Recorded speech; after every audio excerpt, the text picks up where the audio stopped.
ಎಲ್ಲರಿಗೂ ಶುಭ ಮುಂಜಾನೆ.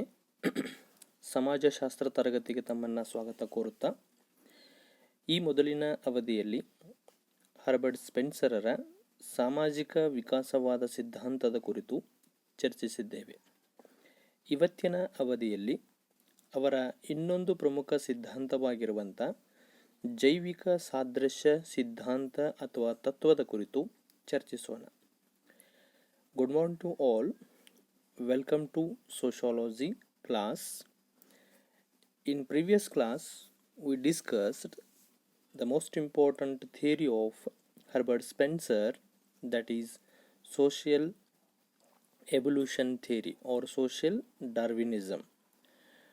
His another one most important theory, organic analogy, we will discuss today class.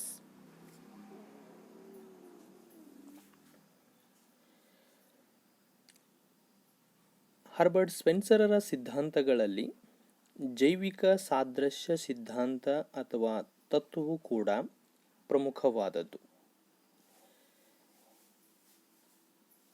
ಇಲ್ಲಿ Herbert ಸ್ಪೆನ್ಸರರು ಸಮಾಜಶಾಸ್ತ್ರ ಕ್ಷೇತ್ರವನ್ನು ಪ್ರವೇಶಿಸಿದ್ದು ಜೀವಶಾಸ್ತ್ರದ ಮೂಲಕ. ಜೀವಶಾಸ್ತ್ರದಲ್ಲಿರುವಂಥ ಕೆಲವೊಂದು ವಿಚಾರಗಳನ್ನು ಬಳಸಿಕೊಂಡು ಸಮಾಜಶಾಸ್ತ್ರವನ್ನು ವೈಜ್ಞಾನೀಕರಣಗೊಳಿಸೋಗೋಸ್ಕರವಾಗಿ ಇಲ್ಲಿ ಜೀವಶಾಸ್ತ್ರದ ಸಹಾಯವನ್ನು ಪಡೆದುಕೊಳ್ತಾರೆ. ಈ ಜೈವಿಕ ಸಾದೃಶ್ಯ ವಿಚಾರವನ್ನು ಸ್ಪೆನ್ಸರರು ತಮ್ಮ ಪ್ರಿನ್ಸಿಪಲ್ಸ್ ಆಫ್ ಸೋಸಿಯಾಲಜಿ ಎಂಬ ಕೃತಿಯಲ್ಲಿ ಪ್ರಸ್ತಾಪಿಸಿದ್ದಾರೆ. ಈ ಒಂದು ಸಿದ್ಧಾಂತದಲ್ಲಿ ಅಥವಾ ವಿಚಾರದಲ್ಲಿ ಸಮಾಜ ಮತ್ತು ಜೀವಿಗಳ ನಡುವೆ ಒಂದು ಜೈವಿಕ ಹೋಲಿಕೆಯನ್ನು ಸೂಚಿಸುವ ಅಥವಾ ಹೋಲಿಕೆಯನ್ನು ಗುರುತಿಸುವಂಥ ಪ್ರಯತ್ನವನ್ನು ಮಾಡಿದ್ದಾರೆ. Dear students, organic analogy theory is also an important thought of Herbert Spencer. Spencer enters to sociology through biology. With the help of some principles of or thoughts of biology, he wanted to become sociology as a science. So he enters the sociological aspects through biology. Spencer enlarged these views in his famous book Principles of Sociology. He suggests the organic comparison between society and living beings in this organic analogy theory.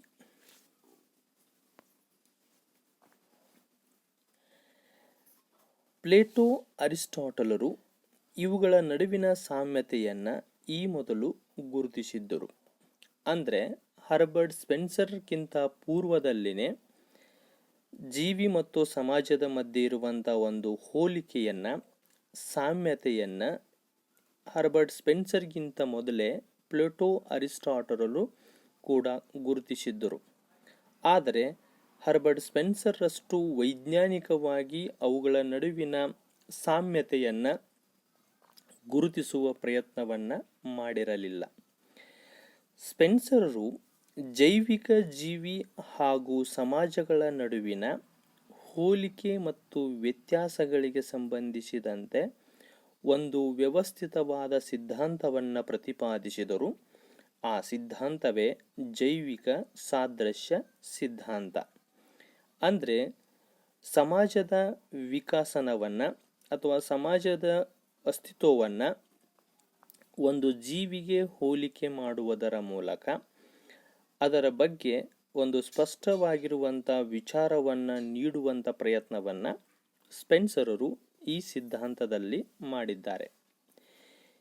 ಈ ಸಿದ್ಧಾಂತದ ಮೂಲ ವಿಚಾರವೆಂದರೆ ಮಾನವ ಸಮಾಜವು ಒಂದು ಸಜೀವ ಪ್ರಾಣಿಯಂತಿದೆ.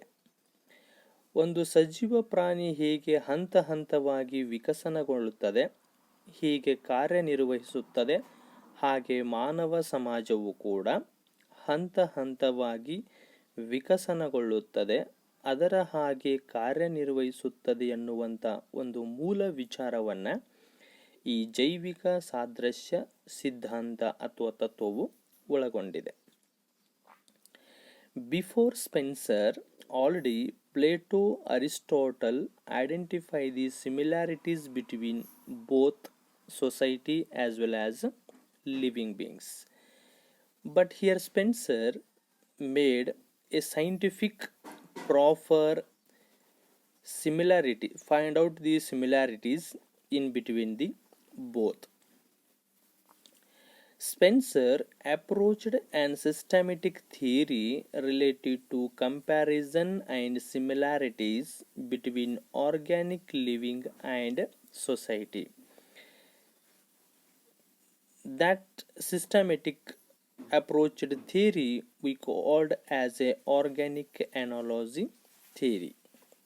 Its basic thought is human society is like as living being. How living being is evolved stage by stage and functions itself, the society also evolved stage by stage and functions as a living being.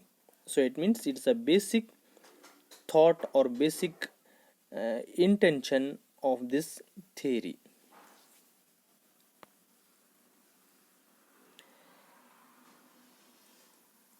ಜೈವಿಕ ಸಾದೃಶ್ಯ ಸಿದ್ಧಾಂತವೆಂದರೇನು ಅಂತ ಅದರ ಅರ್ಥವನ್ನು ನೋಡೋದಾದರೆ, ಸಮಾಜವನ್ನು ಜೀವಿಯ ಜೊತೆ ಹೋಲಿಸುವುದು ಎಂದರ್ಥವೆಂದು ಅಬ್ರಾಹಂ ಮತ್ತು ಮಾರ್ಗನರು ತಮ್ಮ ಸೋಸಿಯೋಲಾಜಿಕಲ್ ಥಾಟ್ ಎಂಬ ಕೃತಿಯಲ್ಲಿ ಬರೀತಾರೆ. ಜೈವಿಕ ಸಾದೃಶ್ಯ ಸಿದ್ಧಾಂತವೆಂದರೆ ಮತ್ತೇನಲ್ಲ, ಸಮಾಜವನ್ನು ಜೀವಿಯ ಜೊತೆ ಹೋಲಿಕೆ ಮಾಡೋದು ಅಂತ. ಒಂದು ಜೀವಿಯನ್ನು ಸಮಾಜದ ಜೊತೆಗೆ ಹೋಲಿಸುವಂಥ ಒಂದು ಪ್ರಯತ್ನವನ್ನೇ ಜೀವ ಸಾದೃಶ್ಯ ಸಿದ್ಧಾಂತ ಅಂತ ಕರೀತಾರೆ.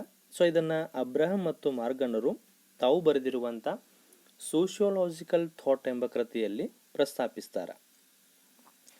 ಹಾಗಾದರೆ ಹರ್ಬರ್ಟ್ ಸ್ಪೆನ್ಸರರ ಪ್ರಕಾರ ಜೀವ ಸಾದೃಶ್ಯ ಸಿದ್ಧಾಂತ ಅಂದರೆ ಏನು ಅಂತ, ಅಥವಾ ಜೈವಿಕ ಸಾದೃಶ್ಯ ಸಿದ್ಧಾಂತವೆಂದರೆ ಏನು ಅಂತ. ಸಾವಯವ ಮತ್ತು ನಿರವಯವವಾದವುಗಳು ಒಂದೇ ರೀತಿಯ ಮಾರ್ಪಾಡುಗಳಿಗೆ ಒಳಪಡುತ್ತವೆ. ಅವು ಒಂದೇ ರೀತಿ ಬೆಳೆಯುತ್ತವೆ, ಪ್ರೌಢಿಮೆ ಪಡೆಯುತ್ತವೆ ಮತ್ತು ಕೊನೆಗೆ ವಿನಾಶಗೊಳ್ಳುತ್ತವೆ ಎನ್ನುವಂಥ ವಿಚಾರವನ್ನು ಪ್ರಸ್ತಾಪಿಸುತ್ತಾರೆ.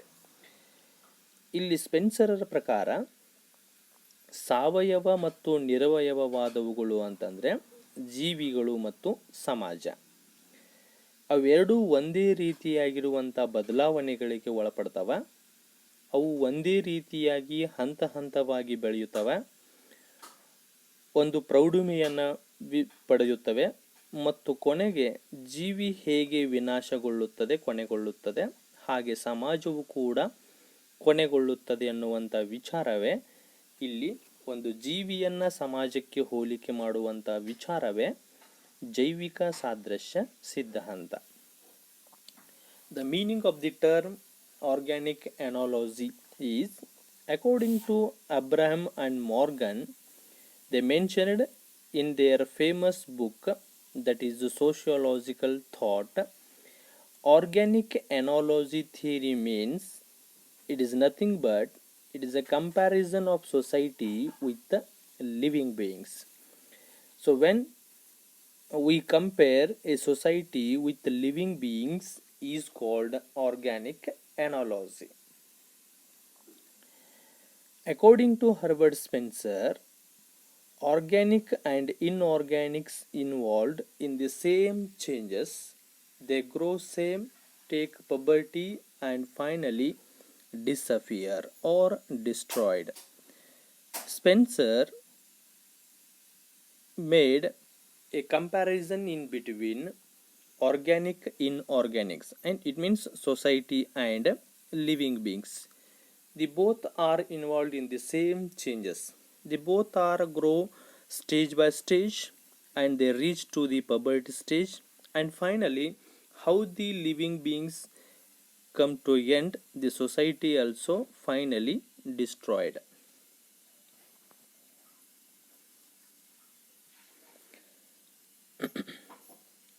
ಇದಕ್ಕೆ ಸಂಬಂಧಪಟ್ಟ ಹಾಗೆ ಹರ್ಬರ್ಟ್ ಸ್ಪೆನ್ಸರರು ಒಂದು ಜೀವ ವಿಕಸನದ ಆಮೇಲೆ ಅದು ಕೊನೆಯ ಹಂತಕ್ಕೆ ತಲುಪುವಂಥ ವಿಚಾರವನ್ನು ಪ್ರಸ್ತಾಪಿಸ್ತಾರೆ. ಭೂಮಿಯ ಮೇಲೆ ಕಾಣಿಸಿಕೊಂಡ ಮೊದಲ ಜೀವಿ ಅಮೀಬಾ. ಅಮೀಬಾದಿಂದ ಅದು ಮೀನಾಗಿ ಮೀನಿನ ಸ್ವರೂಪವನ್ನು ಪಡೆದಕ್ಕೂ ಆಮೇಲೆ ಅವು ದ್ವಿಚರಗಳಾಗಿ, ಉರಗವಾಗಿ, ಸಸ್ತನಿಗಳಾಗಿ, ಮಂಗವಾಗಿ, ಕೊನೆಗೆ ಮಾನವನಾಗಿ ಪರಿವರ್ತನೆ ಹೊಂದಿದ್ದನ್ನು ಕಾಣ್ತೀವಿ.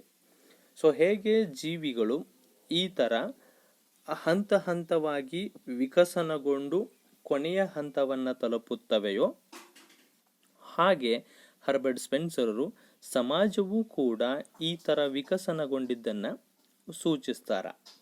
ಸೊ ಅವರು ಹೇಳಿದ ಹಾಗೆ ಮೊದಲನೇ ಸಮಾಜದಲ್ಲಿ ಸರಳ ಸಮಾಜಗಳು, ಸಂಯುಕ್ತ ಸಮಾಜಗಳು, ದ್ವಿಸಂಯುಕ್ತ ಸಮಾಜಗಳು, ತ್ರೈಸಂಯುಕ್ತ ಸಮಾಜಗಳು ಮತ್ತು ಸಂಕೀರ್ಣ ಸಮಾಜಗಳು, ಅಂದರೆ ಇವತ್ತಿನ ಕೈಗಾರಿಕಾ ಸಮಾಜಗಳವರೆಗೆ ಇವು ಜೀವಿಯಂತೆಯೇ ವಿಕಸನಗೊಳ್ಳುತ್ತವೆ ಅನ್ನುವಂಥ ವಿಚಾರವನ್ನು ಪ್ರಸ್ತಾಪಿಸುತ್ತಾರೆ. ವಿಕಸನಗೊಂಡಂತೆ ಮಾನವನ ಉಗಮವು ಸರಳತೆಯಿಂದ ಸಂಕೀರ್ಣತೆಯೆಡೆಗೆ ಸಾಗಿಕೊಂಡು ಬಂದಿದೆ. ಬೇಟೆಗಾರಿಕೆಯಿಂದ ಆಧುನಿಕ ಸಮಾಜದವರೆಗೆ ಸಾಗಿ ಬಂದ ವ್ಯವಸ್ಥೆಯನ್ನು ಹರ್ಬರ್ಟ್ ಸ್ಪೆನ್ಸರರು ಈ ಒಂದು ವಿಚಾರದಲ್ಲಿ ಗುರುತಿಸಿದ್ದಾರೆ. Herbert Spencer identifies through evolution human origin move from simple to complex. The system continues from hunting society to nowadays modern society. ಇವೆರಡರ ಮಧ್ಯೆ ಜೀವಿ ಮತ್ತು ಸಮಾಜದ ಮಧ್ಯೆ ಇರುವಂಥ ಒಂದು ಸಂಬಂಧವನ್ನು ಹರ್ಬರ್ಟ್ ಸ್ಪೆನ್ಸರರು ವ್ಯವಸ್ಥಿತವಾಗಿ ಗುರುತಿಸುವಂಥ ಪ್ರಯತ್ನವನ್ನು ಈ ಸಿದ್ಧಾಂತದಲ್ಲಿ ಮಾಡಿರುವಂಥದ್ದನ್ನು ನಾವು ಕಾಣ್ತೀವಿ. ಆತ್ಮೀಯ ವಿದ್ಯಾರ್ಥಿಗಳೇ, ಮುಂದಿನ ಅವಧಿಯಲ್ಲಿ ಜೀವಿ ಮತ್ತು ಸಮಾಜಗಳ ನಡುವೆ ಇರುವಂಥ ಒಂದು ಹೋಲಿಕೆಯನ್ನು, ಸಾಮ್ಯತೆಗಳ ಏನೇನು ಅನ್ನುವಂಥ ಒಂದು ಅಂಶಗಳನ್ನು ಹರ್ಬರ್ಟ್ ಸ್ಪೆನ್ಸರ್ ಗುರುತಿಸಿರುವಂಥದ್ದನ್ನು ನಾವು ಚರ್ಚಿಸೋಣ. ಸೊ ಧನ್ಯವಾದಗಳು.